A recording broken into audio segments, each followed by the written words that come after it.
going to start off here at 32. I don't know I don't know if you're on the same page as me. I actually don't. I think you saw mine. I don't think I saw yours. So Yeah. at 32, I don't think to many people surprised we're going to have the Carolina Panthers. And then we're going to move down to 31. We got the Washington Commanders. At 30, we got the New England Patriots. At 29, we got the New York Giants. 28, we got the Tennessee Titans. 27, got the Denver Broncos. 26, I got the Arizona Cardinals. 25, I got the Seattle Seahawks. And then 24, I have the Las Vegas Raiders. At 32, for me, I have the Carolina Panthers as well. 31, I have the Patriots. 30, I have the Giants. 29, I have the Broncos. 28, I have the Seahawks. 27, I have the Commanders. 26, I have the Cardinals. And 25, I have the Saints. So, want to talk about the Panthers a little bit because we both think that they have improved their roster, but looking at every other team and what they've been able to do, I just don't necessarily know how much they have improved in terms of if you're going to put them up against 31 other teams. I don't know how many quarterbacks. I mean, I like Bryce Young, but I don't know how many quarterbacks I'm taking. I'm taking him over, if that makes sense. No, for sure. And it's like, again, when we come and analyze the roster, look, they improved the interior of the O-line a lot, which is awesome, especially for Bryce Young. But again, Bryce is still young. There's still going to be a lot of polish that has to go into him. It's not, and here's the thing. It's not like the Panthers have no like really good players. I mean, the Panthers do actually have a very, a solid group of really above average players, if not elite players, such as Derek Brown. You added Jadeveon Clowney coming off of a fantastic season last year. If J.C. Horn is healthy, we know J.C. Horn is a great player. I'm still on the Bryce train. I think Bryce can develop. I think Bryce will develop. It's just if we're looking at it just situationally from this year's perspective with the first year head coach, I don't think the Panthers are going to find a ton of success in the win column. And that's really just the bottom line with the Panthers right now, right? It's like it's not like they have no talent and they're completely screwed as it was kind of looking like at the beginning of last year, it was like, oh man, it's really bleak. It still is, there's still a lot of work that has to be done. But you can say at least that there was a solid chunk of good things done this offseason. Well, I think another thing that we got to think about before we move in to kind of the next team is Dave Canales. While I do like him as a coach, this is his first time being a head coach, and his ascension to from like OC to head coach has been kind of quick, and we don't know if we can manage a whole team. And that was something that was a little bit scary for me. I think they went the right direction with the young coach, and I guess it's hard to get experience when you're getting a young head coach. But at the same time, I mean, I know the Frank Reich thing didn't work, but when you get a guy who has no head coaching experience, and he's also gonna, I could be wrong, but I believe he's also gonna be the play caller. I don't know why you would get him after a good year at OC and then not have him call the plays, but you got to remember, like, we're gonna have to see this system in place with Bryce, right? They have Deontay Johnson as their wide receiver one. They have Xavier Legette, Adam Thielen. So the pass catching group for Bryce is improved. The running back room is improved. But like there's still gonna be this process of getting everything implemented and getting everything, set in stone because Legette is still very raw as a player. So overall, the Panthers, I would say, improved the roster pretty good over the offseason, but the reality is it was, I don't want to say pretty horrible, but it was pretty bad. Like it wasn't, it may have not been the worst roster last year, but with the way everything worked out, they were 100% the worst team. No, there's no doubt about that. Moving into 31, Dobbs, you had the Commanders. I had them at 27. So why do you have them as the second worst team in the NFL? Again, so I think this is just what it comes down to for me. Look, and let me be clear, much like the Panthers, yes, they did make improvements, right? Like it's not like they just didn't do anything, there's no improvements. I think if I was to narrow it down though to just two very key things why I still have them very low. Look, your trenches on both sides of the ball are just very much at the moment lackluster still, no matter how you want to cut it, right? Like, yeah, if the draft picks end up panning out on the O-line, and right, and that's the thing is that you could have a guy who comes in instant starter and ends up being, where that helps out a lot. But then on the D line, there's nobody who drafted this year that's going to make an immediate impact, in my opinion, and at least out producing the guys you already have starting. And again, this starting D line. Look, we got Dorrance Armstrong, Jonathan Allen, Darren Payne, and then Clennon Farrell right now as the starters. And then the secondary group is also just it's not, I don't want to say scary, but Derek Forrest, Jeremy Chin, Emmanuel Forbes, and Benjamin St. Juste, all guys coming off of rough years last year, right? I mean, as far as the defense goes, the linebacking core is really the only thing that's really set in stone. And it's set in stone with Bobby Wagner, who's getting older. Frankie Louvu was a good pickup, but it just goes back to the trenches more than anything else for me with the Commanders, where when you have lackluster trenches, it's going to be really hard for you to kind of, move the needle and improve a lot. And yeah, Jaden Daniels, I do think was the right pick, even though I might, I don't know how, you guys don't feel the same about that. I think Jaden Daniels will grow, that this team will end up improving over the years. I just don't know how much improvement's going to be immediately this year with the way the trenches are set up. That's really just kind of how I look at them, bottom line. Well, I think it's funny because you're definitely higher on Jaden Daniels than I am, but I have the team much higher than you. And I think that has to do with Jaden Daniels. So I just think my thing with Jaden Daniels is I struggle to see like where he's going to develop into a top tier guy that is worth taking at number 2 overall. I do think he will probably have kind of an instant impact in the league because of the ability to use his legs. And I don't think that the Commanders' offense is really that bad. I do struggle with their tackle situation. I don't mind their interior. I like their pass catchers for what it is. Like, I'm not saying I love their room, but more the fact of it's not the worst thing you can give Jaden Daniels. Their running back room isn't bad, and I don't mind their defense. I don't think it's great, but I definitely don't think they are one of the top 3 worst teams in the NFL. I think they are kind of like of the mid of the last 8. I have them at 27, so I'm interested to see what they do, and I think this ranking really depends on how productive they are on offense to make up for the shortcomings of the defense. I know, Jerzon Newton, he's going to have another surgery on one of his feet, and I think it's the same injury he had in his other foot, and they knew about it when they drafted him, but that's kind of I don't want to say a setback. I know it's something they knew, but something they're not going to be able to kind of, I don't know. I know he's supposed to be ready for the season, but not something you want to count on right away. I mean, you do have, Allen and Payne, but at the end of the day, you do need edge help, and Newton is an interior guy. So overall, I think the Commanders are in for kind of an interesting season, and I think there's a lot of ways that it can go. No, and I was gonna say, when we know this information now about Newton, it makes a lot more sense why he slipped the way he did in Yeah. the draft. It all makes a lot more sense. And all of a sudden, that's a volatile situation.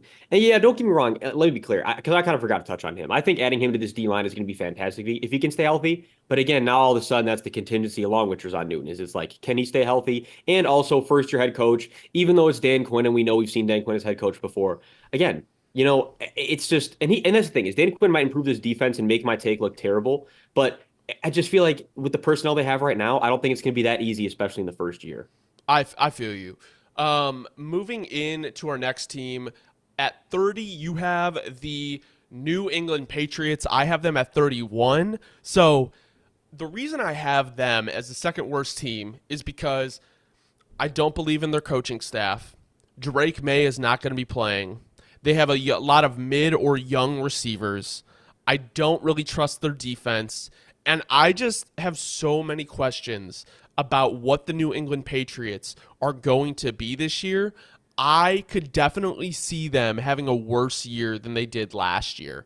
I know that, they did get an influx of kind of talent through the draft, but at the same time, your biggest asset that you got in the draft shouldn't even be playing this year. And honestly, I think they're better off record-wise if they play Jacoby Brissett. Now, do you want a worse record to get higher pick and higher talent, especially in a rebuild? Yes. But at the end of the day, you also don't want to destroy Drake May's development by putting him in there too early. So I do think the Patriots are not.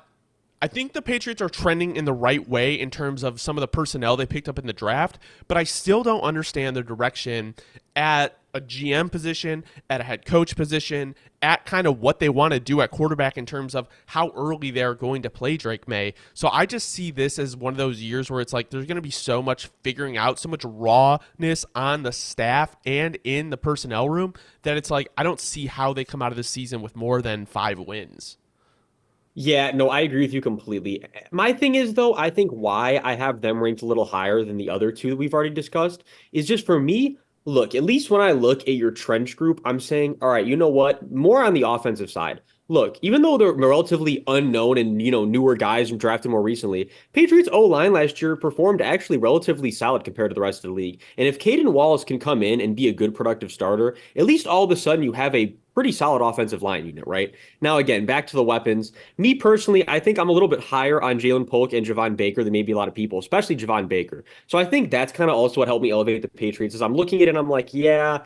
I'm not really using the depth chart as my reference. I'm using what I think is going to be, where it's going to be probably shorter than, much sooner than expected. The starting three should be Polk, Douglas, and then Kendrick Bourne. yeah, and then Javon Baker. But yeah, Kendrick Bourne will still sneak in there too. Like I think yeah, the reality situation is the Patriots are still going to be a bad team. And I think they were very interchangeable with the Commanders, in my opinion. It was kind of just they were very switchable. And honestly, in hindsight, I probably should have the Patriots behind the Commanders. But I think my thing was too on the off chance that Jane Daniels comes in and actually produces really well this season. I don't know. Maybe rank. I don't know. With the O line, rank him. That was my kind of my logic. Rank him a little higher. At 29 for you and at 30 for me, we have the New York Giants. So this just seems like a team to me, Dobbs, that no matter what they do and have done these past 2 or 3 years, it just feels like they're the same damn team. You lose maybe your best player in Xavier McKinney. You extend Daniel Jones when everyone knew that wasn't the right position. And yeah, you get Malik Neighbors, who I love, and you have a stacked defensive line.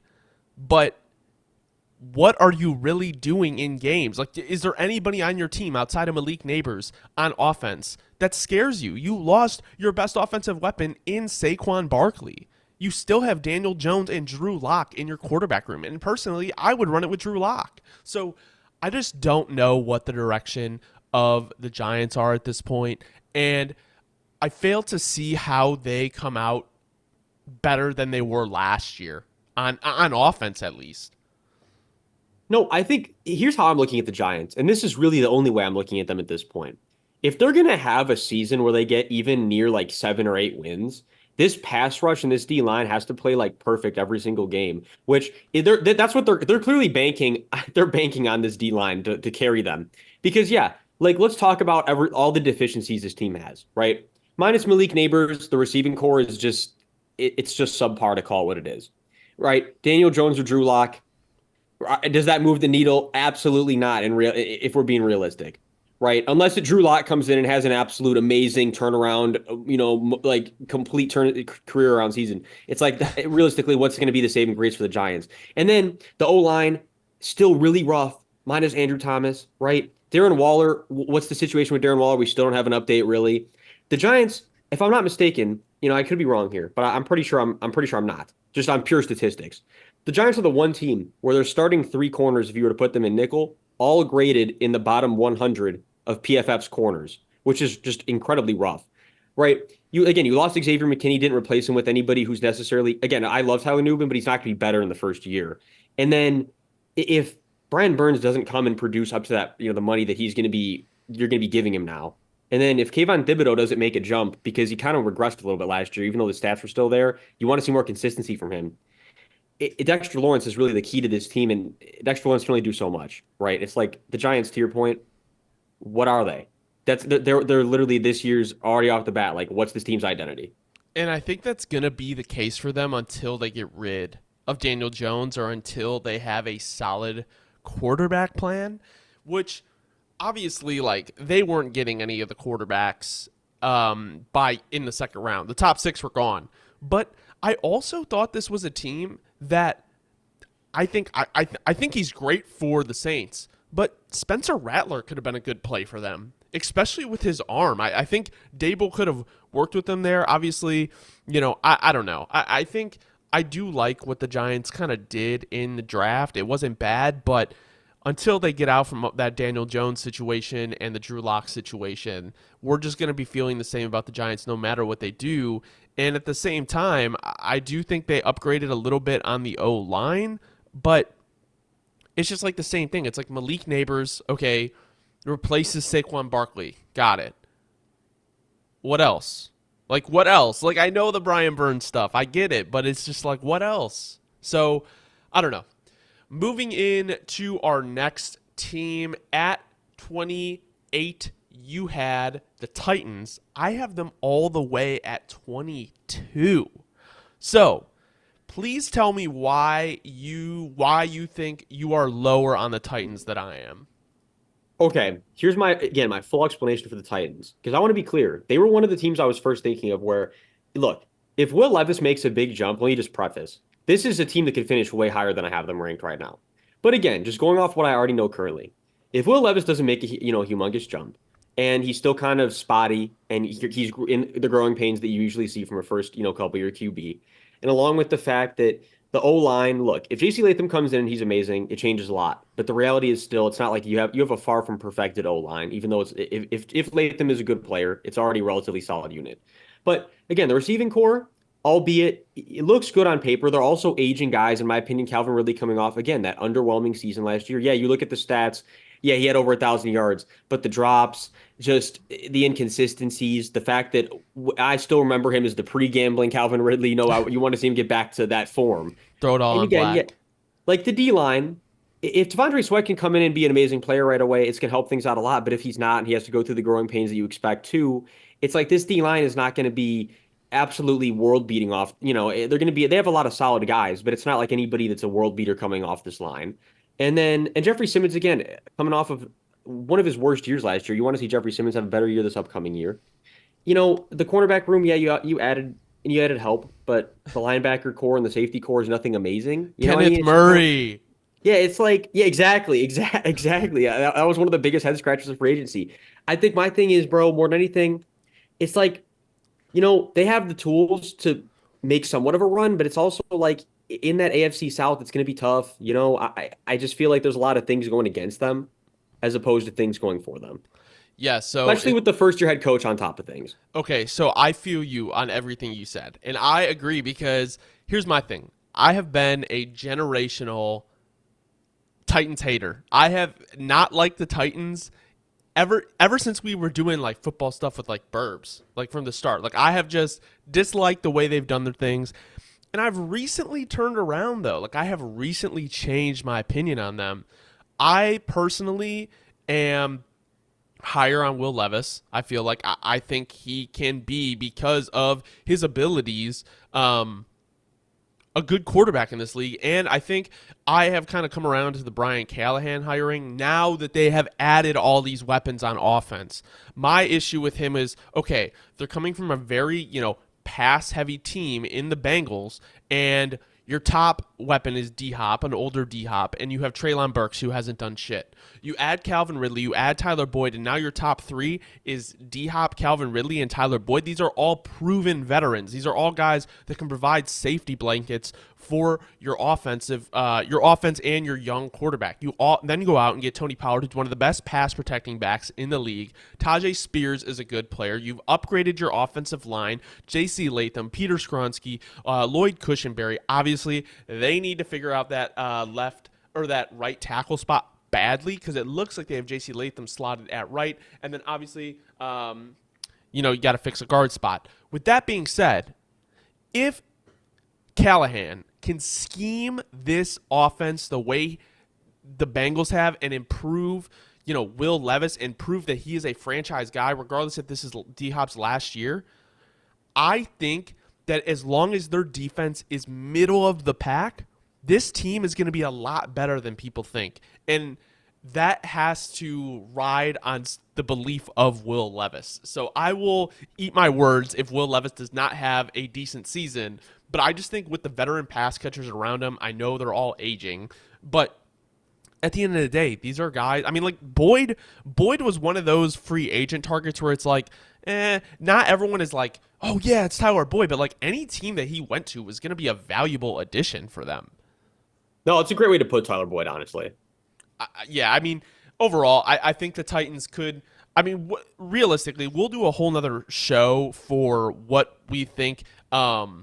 The over under record. So we'll do our record predictions because when the schedule comes out shortly, and then we'll also do our over unders for wins based on draft or betting lines soon as well. But what do you think is kind of the record for the Titans this year? I know we don't know. We're not looking at the schedule. Just kind of a guess.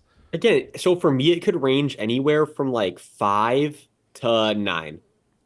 I think that's a good range. I think that's a very good range. All right, so moving into 27, you had the Denver Broncos. I had them at 29. So the reason I have them at 29, a little bit later than the Commanders or the Titans, is because I do think that this team is going to be better than it was last year. I do really, really, really like Bo Nix. I think Bo Nix for Sean Payton was the perfect pairing if they weren't He able to get definitely Caleb was. Williams.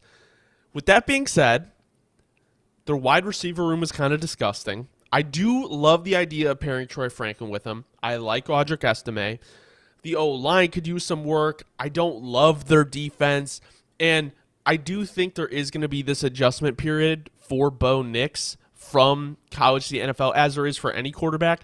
And getting adapted to the Sean Payton system, I know it's very complex. So I think this team has a chance to make the biggest jump from in 2025 to 2026. So next season. Like, I think from this season to the next season, this team has a chance to make the biggest jump.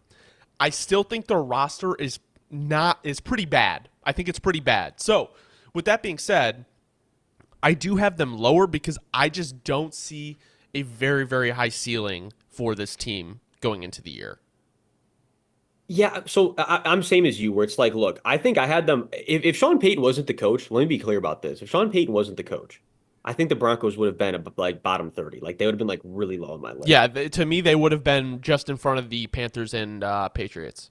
But I think too the way that they kind of turned that defense around the second half of the season last year, like it's a weird thing where it's like, yeah, they have look, they're in a very odd situation. Like their edge rusher situation is very odd, but they've been making it work. That's why I'm going to give credit where it's due. Like, look, the Broncos literally took basically like two interior backers, turned them into edge rushers over the last few years, and it ended up working out somehow. But again, obviously, is that what you're going to want long term? And are these going to be the guys that are going to be there probably in the future, necessarily being without being depth pieces?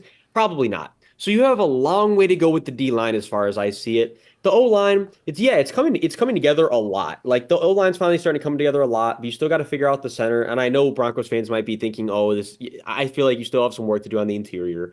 And then again, I'm with you though. Bo Nix, I think, is going to have a great career on the Broncos specifically. I think that a lot of people, I don't care what you think about him from college. He fell to the perfect situation with Sean Payton. I think Sean Payton and him are going to actually be very productive together. And it's not like the Broncos are just very much in that range where it's like they're not like it's not like they're talent barren, but they just much like the Titans. There's still so much building to be done that it's like the reality is I just couldn't put them any higher. Like I have faith in the coaching staff, I have faith in the direction, but this immediate season, they really can only do so much. Let me ask you a question. Who do you think was a better player coming out of college, Mac Jones or Bo Nix? I would say, okay, here's the thing. If I was able to see Bo Nix play with that Alabama receiving core, it could be a completely different story. Is that like a fair way to answer it? That's fair. The reason I ask is because obviously I think Bo Nix would have had more success in other systems than Mac Jones could have. I thought Mac Jones was the perfect kind of player for New England at that time, but it kind of is feeling like everyone's like, oh, Bo Nix, this was the perfect spot for him. And that's kind of how it felt with Mac Jones. And at the time, it felt true, but we saw long term that just didn't work. And regardless, I think a lot of that was out of Mac Jones' control. But I do truly think, and they're also, Sean Payton's an offensive coach, so it is a little different. But I just, as high as I am on Bo Nix, I also want to be weary that just because he is going to probably a system that is great for him, he is still like making that jump from college to the NFL, and there's no guarantee that he translates. But at the end of the day, I think we both are aware of that and like him. Well, I was just saying, let's just one last tangent off of that before we move on. I think the reality is, and Broncos fans would agree, this is where it gets scary, and I know you agree. What's scary about that is if Bo Nix does not end up translating, the future for the Broncos is literally so bleak over like a 5 to 6 year window minimum that it's like I don't. With the way that they shipped out draft capital, with the way everything is, the Broncos, if Bo Nix isn't the guy, it's a long, long road uphill after this. So Broncos fans, you better buckle in and hope that Bo Nix is the guy. Because I mean, you guys know it's not like I'm sitting here whispering some lies or creating narratives. The truth is, if Bo Nix isn't the guy, it's going to get really rough really fast.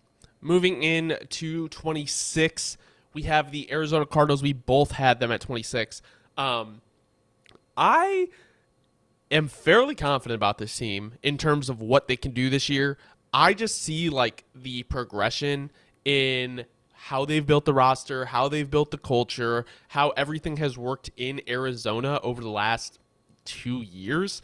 And I don't know if there's a team where I'm as like a bottom team that I am as confused about of what their ceiling could be. Like, this strikes me as a team who, okay, they may be like weak on defense, but let's just say they get hot. Their offense is not bad. I think we were talking with Joseph the other day from the Cardinal Rule, and that was something that I was stuck on, is like, this might be one of the most underrated offenses in the NFL. No, especially with what we were talking about with him about how Tip Ryman's going to be able to come in. They're going to be able to just run that thing. And then again, whether it's Marv and Michael Wilson or Marv and I didn't. It's funny. Zay Jones. The Dorch the Torch. I actually haven't heard that before that he told us that yesterday. I didn't know that was a Cardinals little. I didn't know I heard that it like his rookie year, but it's been a while. Yes, I didn't say, and obviously in those sets you would assume Michael Wilson if he's healthy on the outside. But regardless, you have good options, right? Like the thing is, to your point, I mean, if Jonah Williams comes back too, I think Jonah Williams is a big contingency. He's got to be able to stay healthy. He got to be able to have an improved season where he's really kind of that anchor for this O line, and to an extent because you're still waiting on Paris Johnson to make that jump.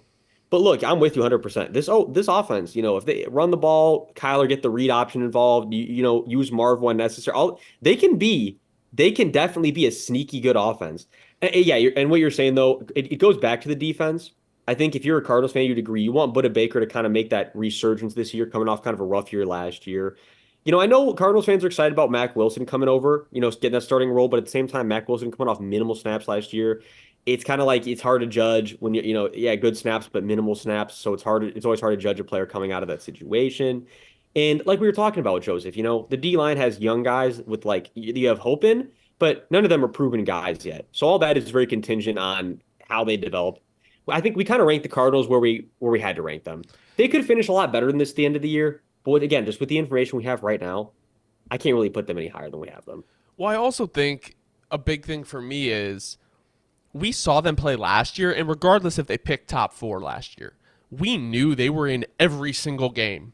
And if that continues this year with an upgraded roster and Kyler Murray back the whole year with time to learn this system, I just don't see them being one of the worst teams in the NFL. To me, it's almost like anything's possible, but to me, it's one of the most least likely things that I would bet on happening this year. So moving on to our next team, you had the Seattle Seahawks at 25. I had them at 28. So I'll explain a little bit why I'm a little bit lower on them.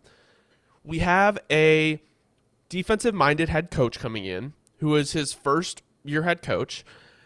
From what I understand, the situation with Geno isn't set in stone where they're feeling like, yeah, like Geno's our guy for the future. Like, that was a Sean Carroll or a Pete Carroll guy. Sean Carroll. Still thinking about Sean Payton and Bo Nix. Yeah. So that was a Pete Carroll guy. And there's a reason they traded for Sam Howell. Now, I really like Sam Howell. I think he gets a lot of shit. When he actually had like a productive season, it's kind of like the Jameis Winston thing, where it's like, oh, he threw for 5,000 yards, but he threw for 33 touchdowns. But I'm like, okay, but how many quarterbacks have thrown for 5,000 yards? Like you did that. So if you can get the highs out of somebody and get rid of the lows, I know it's not something you can do with every single player, but at the end of the day, they do have a younger option, and I would not be surprised if Sam Howell ends up being the starter at some point this year. I don't necessarily believe this is Geno's team going forward. With that being said, I did like their draft class, but their free agency was kind of quiet.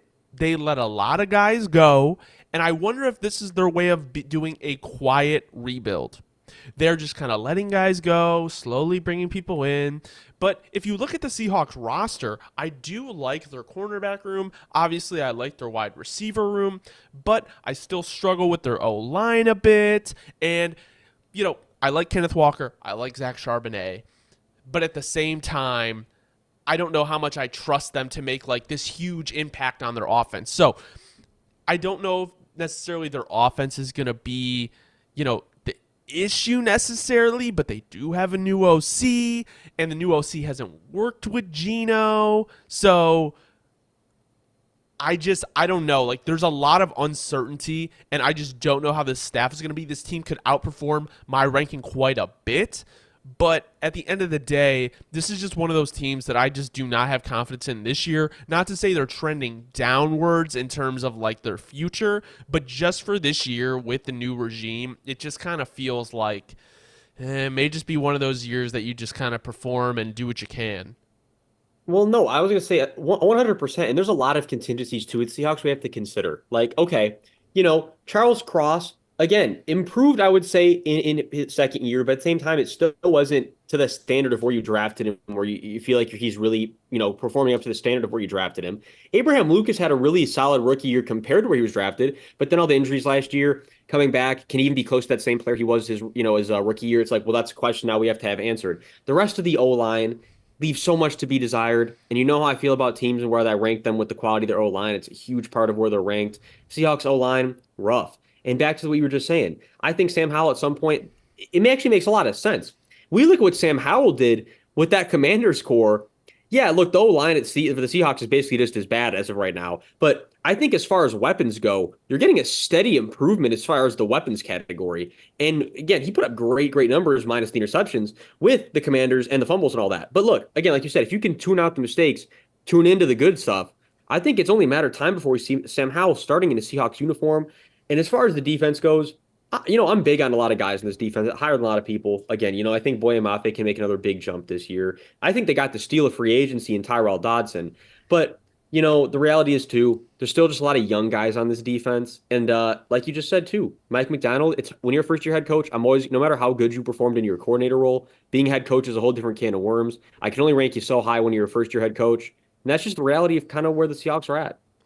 Last kind of note on the Seahawks before we move on is I think it's very telling that the Rams also tried to make a play for Sam Howell. Like, if you watch what Sam Howell can do and imagining him in like a Sean McVay offense, to me, that was the succession plan for Matt Stafford. So if they were able to get him, I think he would be in a better spot. But at the same time, if your division rival who recently won a Super Bowl and has one of the best offensive play callers in the league is trying to get this guy, you obviously know that there's potential there. So moving in to our second group of teams, we have 24-17. Dobbs, you want to go ahead and give your